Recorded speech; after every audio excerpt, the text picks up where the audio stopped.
We've all heard about the law of attraction, manifesting, energy, and how everything works. But if you're still wondering, like, hey, I think I'm following this, but it's not working for me, maybe that's why you attracted this video. I'm going to share my screen with you and show you what we discussed today in the dojo. So, welcome. We meet live every Tuesday. You're welcome to join us live. And if you're unable to join us live, I'm so happy that you found this video replay. Of course, in the dojo, after we have go over this topic, we then talk about it. We have a conversation like what it means to us, and it's a chance for us to express like what the information means to us. So you are so welcome to join us on Tuesdays if that is what you would like to do. Last week, our topic was the koshas, moving through the koshas. So if you were unable to join us live or you missed that video, I will put a link to that video at the end of this video.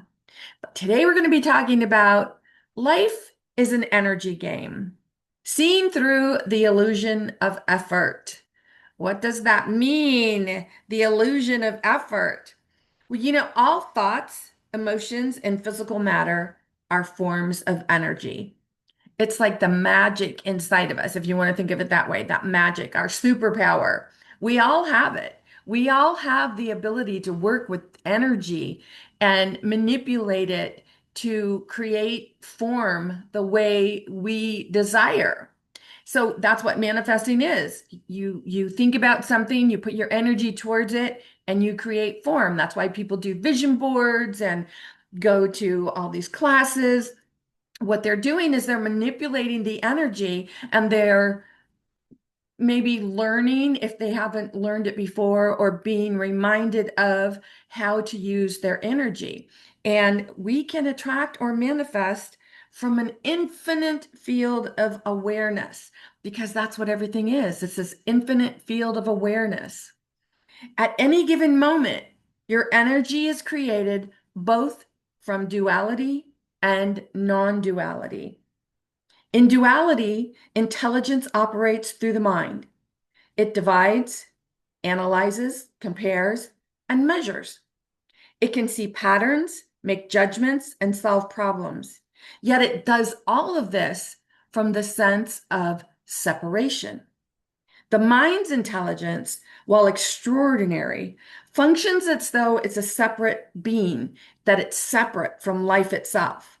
That's why it can feel cold, mechanical, or disconnected, because it's intelligence without love. In non-duality, intelligence is no longer owned by a person. It's the intelligence of awareness itself, vast, effortless, and inseparable from love. This love isn't emotional. It's the natural warmth of being. It's who you are. It's the silent inclusion of everything. Because in truth, nothing is outside of it. When seen from awareness, intelligence and love are not two forces. They are the same, expressing itself as clarity and compassion, wisdom and gentleness, movement and stillness. Life knows itself as life. Duality is intelligence without love, sharp, efficient, but separate. Non-duality is intelligence with love, the effortless knowing that everything already belongs. From the non-dual perspective, there is no game to win, no vibration to manage, and no separate you who must keep up with the flow. We talked about this a couple weeks ago when in the title, Stop Starting Over. Every time you think, oh, I've got to figure it out again. I've got to go back to the drawing board. I've got to learn something else. There is no separate you who must keep up with the flow. You are already flowing. Energy moves effortlessly, naturally, and in perfect harmony with itself. You are the stillness in which the entire game unfolds, the silent, witnessing presence. rising and falling like waves in the ocean, untouched by gain or loss. In the game of life, all forms are appearing as thoughts, emotions, sensations, experiences, and they're all rising and falling in awareness as an endless dance of movement and change. Within the realm of duality, it seems as though we are players moving through this energetic field, striving to balance, heal, and align. There are highs and lows, light and shadow, effort and surrender. But awareness is like a blank screen. It's attributeless. All forms arise in awareness. It's not necessary to try to stop the mind from thinking. You have the option to be aware of forms instead of spending your energy trying to resist them. See them as though they are being shown on a big screen in front of you. Watch them passing by like clouds simply floating. Have you ever laid on the ground and just looked up and watched the clouds float by? It's effortless.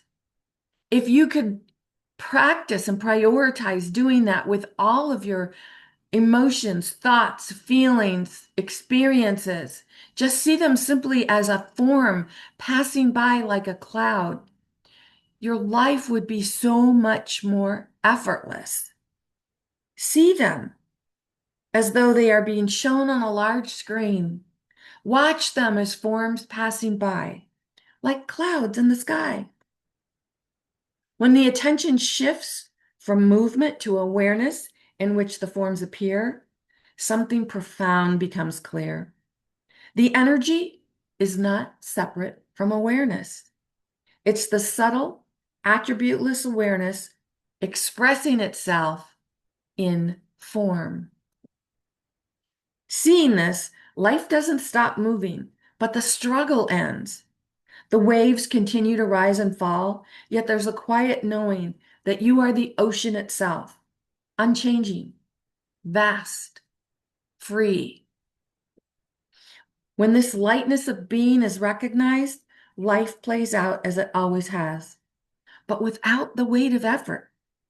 What once felt like an energy game becomes a simple, spontaneous unfolding of being. Energy is your rate of exchange, and the amount you have, the amount that's available to you, is based on your state of being. And remember, your state of being is how you feel in any given moment. When you're feeling really powerful and you're in a powerful state of being, you're feeling happy and joyful, and life is just amazing at no matter what you're looking at. But when you're in a primal state of being, that's that fight, flight, or freeze. That's that, oh my gosh, nothing's going right. So you have the choice to step into or live from the powerful state of being or the primal state of being in any given moment. It's your choice. You can have that serenity in your life. If you would only concentrate on, think about, and talk about what you want, your vibrational energy frequency would remain at a level that increases your rate of exchange. How effortless that is, how effortless this is that. There's no effort in concentrating on thinking about and talking about what you want because it feels good. It feels good doing it when you're just sitting back and going, yeah, this is the life. This is what I'm enjoying. That feeling of bliss and happiness and joy that you're in, that's effortless. When contraction is felt, that's when you're in a primal state of being and more effort is needed. When more effort is used, the contraction intensifies. It's simple physics. The more invested you are in words, language, and concepts, the more likely you are to experience contraction. Contraction happens when you accept unwanted invitations instead of declining them. Instead of just letting them pass by like clouds, if you put your energy towards them, you're accepting them. When you have thoughts or emotions about a hurtful experience, something that you wish hadn't happened, something you wish isn't happening, and of course it isn't happening, right? Because if you're thinking something bad is going to happen, that's thinking in the future, and that's feeling anxious. That's living in anxiety, and that creates contraction, remember. But when you think about something that we would call in the past, something hurtful, this person did something to me, this person harmed me, this person made me feel bad, you have the ability to decline those invitations. You have the ability to decline all of those thought forms. When you accept the invitation, every time you replay the story about what happened, your thoughts and words create an energetic contraction. So look at this picture. Like, what do you feel like? What is your state of being more often than not? When you're declining invitations, unwanted invitations, you're feeling happy and joyful. You're in a really powerful state of being. When you're accepting those forms, those invitations that you prefer not to have, you feel very constricted, contracted. And that's when you're in a very primal state of being. So, what experiences or challenges are you spending your energy on? Who or what are you allowing to deplete your energy? Because you're hoping somebody will change, someone will be different than the way they are now, someone will pay attention to the things that you've been asking, someone will finally hear what you've been asking them to do. Or maybe even you're just simply waiting for your life to be different before you allow yourself to be happy. Who or what is on your mind so much that it's all you can think about when you lay your head down at night, and it's the first thing you think about when you wake up in the morning? Who or what are you constantly responding to? It could be a spouse, it could be a family member, it could be your children, it could be your boss, a friend, the woman at the grocery store. Who are you responding to that you are giving away your power? Who or what has taken up space in the attic of your mind, causing you mental, physical, or emotional overwhelm?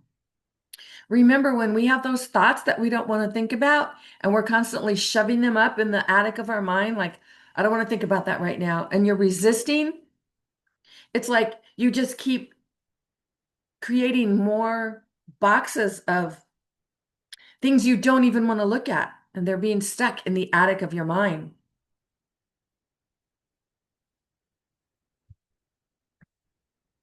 Who or what is exhausting you to the point that it takes all your effort just to stay calm? This is how you're spending your energy because life conditions us to predominantly live from the mind or the mental body. Every sensation is known by awareness, and we can make it personal or keep it impersonal simply by use of our language. When we personalize forms by using words such as I, me, my, or mine, we are energizing that form. I'm so tired. I'm so frustrated with this. My life is not the way that I want it to be. When you're using those words, you're personalizing the forms. You're putting energy towards it. You can reinvest your energy using impersonal context, such as there's an awareness of sadness. There's awareness of scarcity. There's awareness of, you fill in the blank. What forms are coming up for you? By using awareness, you're not investing your energy in whatever form is arising. It could be like a game. And it truly is when you see the brilliance of it, when you see how much power you actually have, you start to see like, oh, I can see how I'm investing my energy there. Okay, I'm going to withdraw that investment. I'm going to decline that invitation. And I'm going to put that energy over here. I'm going to invest that energy over here. This is what I want. This is what makes me happy. This is what makes life feel wonderful to me. Do you see how you have the power? It's your choice. Life is always all about choices. So as you move through this week, notice how life unfolds. At times, it may feel like you're caught in the game, analyzing, managing, trying to fix things. But even that movement is part of the energy game. When you rest as awareness, ease and effortless naturally flow through the form of life. Invest in the energy of non-duality, which is simply intelligence with love and life knowing itself. Thank you for watching this video. Thank you for being here. Now, let me ask you, what did you get from this? Don't just say, huh, okay, wow, and then let it go. If something impacted you about the message that you watched or heard or saw in this video, that is effortless being, your higher self saying, hey, do you want to learn more about this? Do you want to pay attention to this? Do you want to incorporate this somewhere in your life? You have the power. Everything that we need is always being given to us at any given moment. All we have to do is allow, and allowing is effortless. Simply sit back and watch for the signs. But if you're really used to being in that habit or that pattern of making things really difficult and efforting all the time, you're going to feel that constriction in you. So think about this. Just ask yourself, am I in a primal state of being or a powerful state of being? And if you're in a primal state of being, you have the ability to move from that primal state of being into a more powerful state of being. And you can do that by declining invitations, by having a happy list, something that you can just grab and maybe notes on your phone and look at it. And you're like, oh, yeah, it doesn't have to be something that you receive. It could just be something that is joyful to you, like watching your pet or the smile on your child's face or something that you really enjoy. You can even create a laugh list, something that makes you laugh, something that when you read it, you're like, oh my gosh, yeah, that was so funny. You see, that's moving your energy. That's raising your vibrational energy frequency. You have the power to do that. No one can do it for you. You hold all the power. If you want any kind of support with this, please visit me at masteringyourbeliefs.com. In the meantime, this is Nancy Muller, the one and only Life Sensei, saying ciao for now.